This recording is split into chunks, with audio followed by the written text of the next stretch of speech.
Misoomni biyya tokkoo qaamni tokko qofaan irratti xiyyeeffachuun galma yaadame ga'uu dhiisuu danda'a. Hunduu seektara jiruun yoo socho'e milkaa'inni waloo biyya tokkoo argama.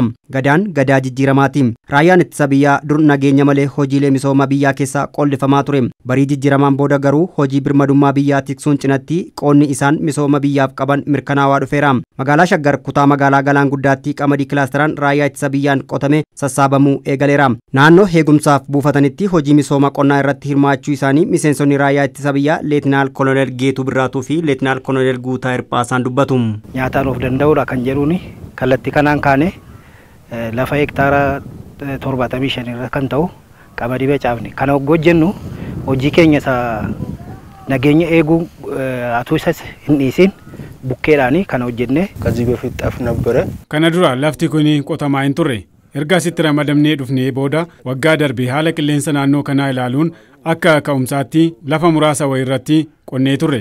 Sun ammoo qamadii fi akka mijatu nu agarsiiseera. Bara kana nyaataan of danda'uu qabna jennee seeraan karoorfannee lafa hektaara 75 qotuudhaan qamadii uusnee jirra. Lafa kanarraas amma hektaara tokkorraa qamadii kumtaala 50 hanga 75 akka argannu abdanna. በእቅዳችን መሰረት እናርሳለን ብለን ያቀነውን አርሰናል ማለት ነው. Initiatiivii mootummaan midhaan nyaataan of danda'u karoorse ka'umsa taasifachuun hojii kan eegalan miseensonni raayyaa ittisa biyyaa kunniin deeggarsa ogeessota qonnaa kutaa magaalichaa irraa argataniin hojiin isaanii bu'a qabeessa ta'uu dubbatu.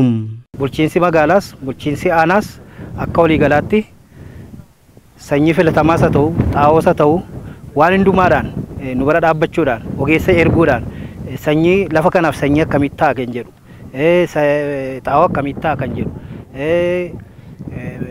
qoricha kan farra waagii kan jedhamus kamtu bitamuutu irra jira kam faca'uutu irra jira kan jedhu nu bukkee dhaabbatanii akka mataa isaaniitti nu gargaaraa nu deeggaraa jaa turanii fi lata isaanii qabna. በተለያዩ ጊዜ እዚህ መጥቶ የመሬቱንም ልካታ የወረዳው erga laficha qonneen booda ogeeyyiin qonnaa kutaa magaalaa fi aanaarraa ramadamanii dhufuun waan hedduu nu gargaaraa turani. Keessattuu galteewwan garaagaraa kan akka sanyii filatamaa fi kanneen biroos nuuf dhiyeessuun nu cinaa dhaabbachaa turani. Kana malees dawaa farra aramaa nu barbaachisu nuuf dhiyeessuun hordoffii gaarii nuuf gochaa turaniiru.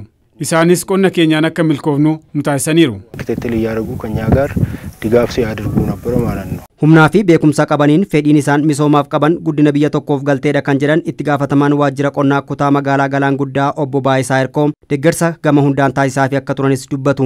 Yeroo wal fakkaatu midhaan wal fakkaata akka facaasuu danda'an deeggarsi ogummaallee achitti itti dhiyeenyaan akka kennamu kunuunsa isaarratti itti fayyadama callaa guddistuu irratti naannoo kilaasteraa irratti xiyyeeffannoo addaatiin hojiin akka hojjetamu oomishaaf oomishtummaan bifatti dabaluu danda'uun hojiin kilaastera xaafii irrattis kilaastera qamadii irrattis bal'inaan hojjetamaa ture. Raayyaan ittisa biyyaa nageenya biyyaa eeguun cinatti carraa argateen hojii misoomaa keessatti hirmaataa jira kan jedhan bulchaa ittaanaan kutaa magaalaa Galaan Guddaa obbo Da'oo Koojee muuxannoon kun babal'achuu akka qabu dubbatu. Hojiin amma hojjetame kun qindoomina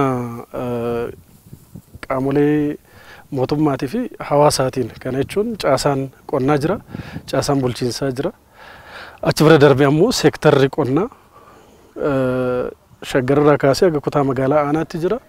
Humni kun ogeeyyiin dhimma aramaa wajjin wal qabatu qoricha farra aramaa deeggarsa ogummaa akka waliigalaatti akka kennan ogeeyyiin kutaa magaalaa irraallee ramadamanii akka tasaasila argatanii aanaa irraas ramadamanii akka deeggaran taasifamaa tureera. Asiin humni raayyaa ittisa biyyaa hojii birmadummaa biyyaa kabachiisuun cinatti hojii misoomaa keessattis hirmaannaa guddaa taasisaa akka jiruu fi lafti kun kan qotamaa jiru jechuudha. Makanaayizeeshinii qonna keenyaa fooyyessuuf qonna teekinooloojii eegalleerra kan jedhan hoogganaa ittaanaan biiroo qonna Oromiyaa obbo Bariisoo Faayisaan kun amma nyaataan of danda'u bira darbee alergiis dabaleeraa jedhu. Inishiyatiivoota qorannoo keessaa akka kiroos katinga tokkotti qoratame hojii makanaayizeeshinii keenyatti. Makanaayiz gochuu danda'uu qabna jedhamee tayyaaddam. Waggoottan madda barsiisan kana keessatti yoo jalqabnu tiraaktaroonni keenya 2,000 kan hin caalle yeroo amma gara 10,000tti ol finne isa kana jechaadha. Kun maal godhee qonna keenya saffisiise. Qulqullina qonna keenya dabale. Wanni karoorfame kun yaaddame sun baay'ina isaa sarara keessa galanii jiranii garuu qixatti gumaachuu qabna mallee hojii akka barbaachisudha jechaadha kan ilaalaa jiru.